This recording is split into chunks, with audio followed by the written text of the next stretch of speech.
Everyone laughed when Mr. Dalton pointed at the quiet girl in the back and said, "This is why janitors should not dream big." The whole class lost it. People doubled over, desks rattled except for Emily Dawson.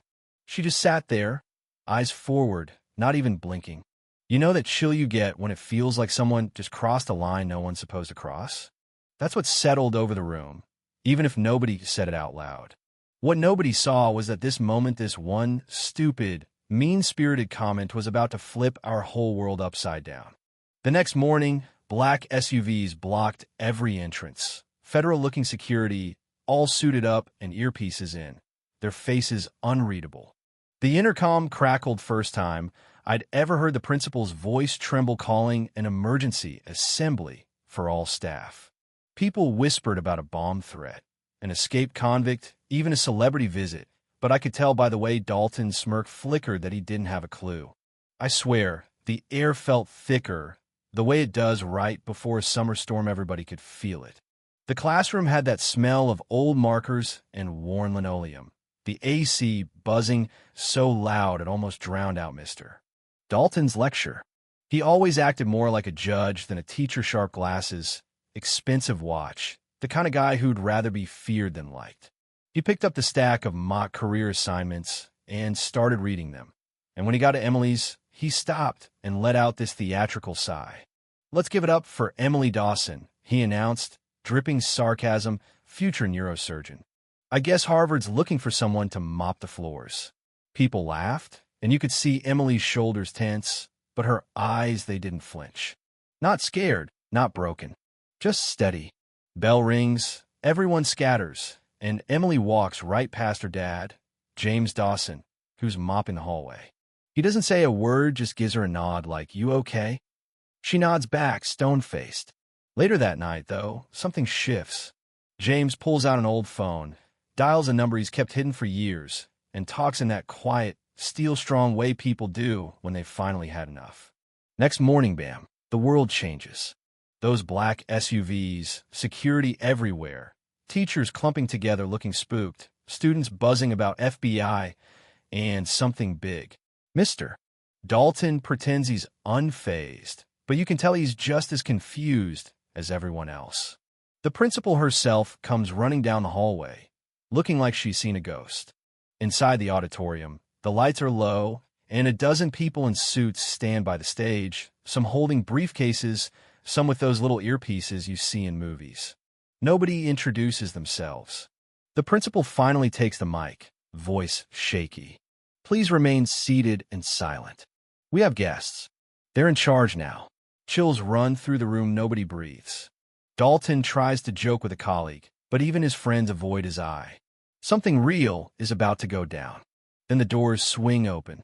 A man in his 50s, Thomas Sterling, walks in wearing a tailored suit, hair slicked back. Every step feels measured, like he's counting heartbeats. Right behind him is James Dawson, janitor's uniform, just a crisp coat and a briefcase. And Emily, same neat ponytail, simple clothes, but there's this quiet power in the way she walks now. Thomas takes the mic. "My name is Thomas Sterling, Executive Director of the Dawson Foundation for Educational Reform. Yesterday, a member of your faculty publicly humiliated a student for dreaming beyond her station. Today, we address that." The room freezes. Dalton shifts in his seat, hands twitching. Thomas goes on, "James Dawson isn't just your janitor's my business partner, and he's funded over 100 scholarships for underprivileged students. Emily Dawson is the face of our national pilot program. Your school has been chosen for full reform, but before we invest, we evaluate culture and leadership." You could hear a pin drop. Mr. Dalton is called out, directly asked to stand, give his name. You know that feeling when someone's looking for the exit, but there isn't one? Dalton's face is a study in panic.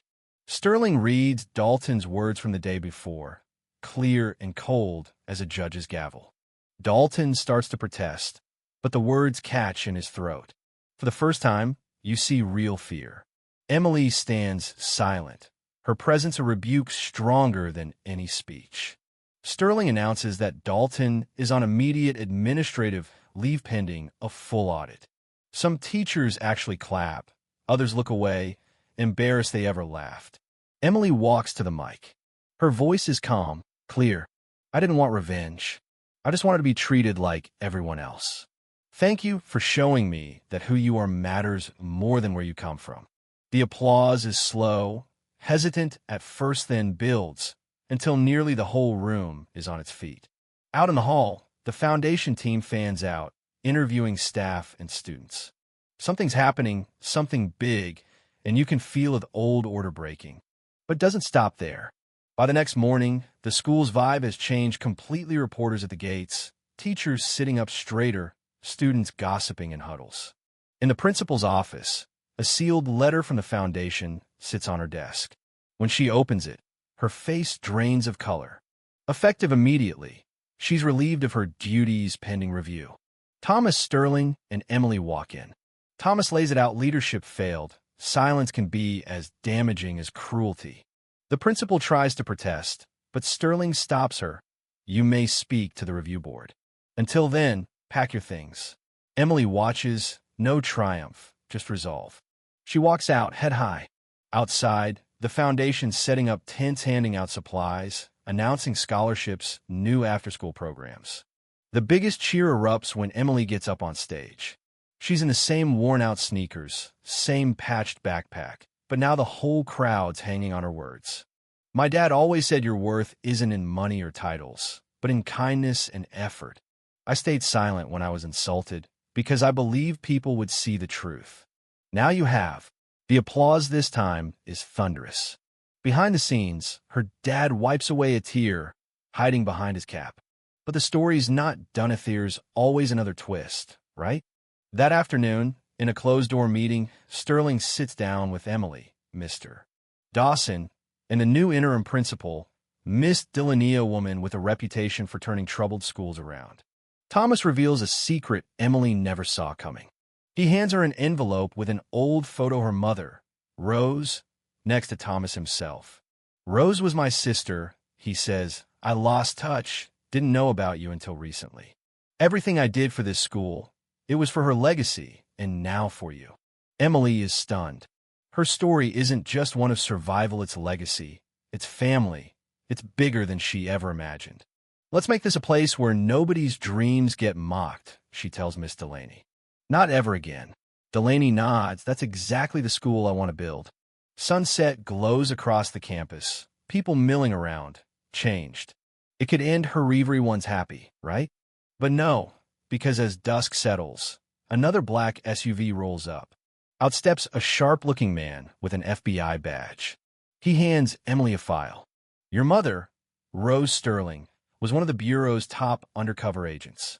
She worked here, using her janitor job as a front to expose corruption and protect students. Emily opens the file, her mother's badge, undercover reports, a final letter. My dearest Emily, I gave everything so you could be free to dream. Never let anyone put you in a box.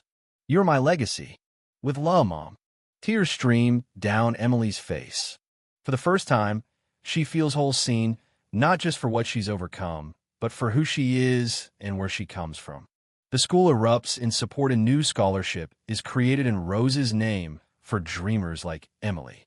The American flag waves above, a symbol of a mother's sacrifice and a daughter's rise. But let me ask you, is this justice, or was it something else? Does a dramatic reckoning like this actually fix what's broken, or just cover it up until the next time? Would you have spoken up if you'd been in that room, or stayed silent? Let me know what you think, because sometimes the line between right and wrong isn't as clean as we wish it was, and maybe the real change starts when we finally talk about it.